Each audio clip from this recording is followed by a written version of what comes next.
So I actually understand about these people in your life not intending to give you bad information or something that can harm you.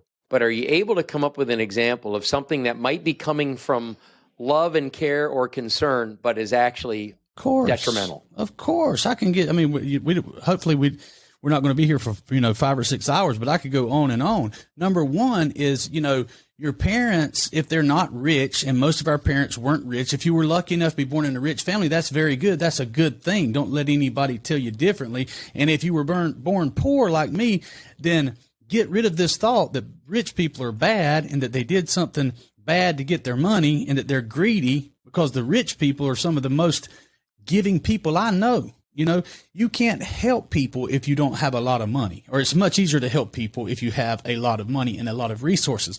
So our family, I'm speaking as a former poor person, our families tell us things like money doesn't make you happy.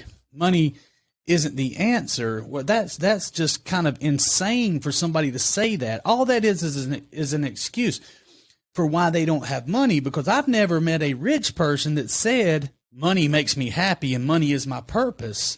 They understand that adding value to the marketplace and adding value to the planet is how they got their money, and that the money is just a result of doing the right things. There's some crooked people that have a lot of money, but the overwhelming majority of wealth is built by adding value to the marketplace. So saying silly things like, it's not about the money, or don't get caught up in money, or, it's okay to be poor, and that love grows best in small houses and all those things. I mean, they say those things because they themselves don't know how to have the big house and have the money and have the security and have the wealth. Now, by the way, let me stop right here.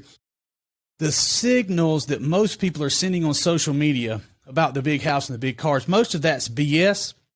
Most true wealthy people don't put it out there like that, but they have it. So it's not about the physical things. It's about the security and the freedom to make the choices that are best for you and your family. That's what wealth generation and wealth creation and holding on to wealth is all about. It's not about the flashy cars and the big houses. That's some of that bad programming coming out in me when I use that as an example.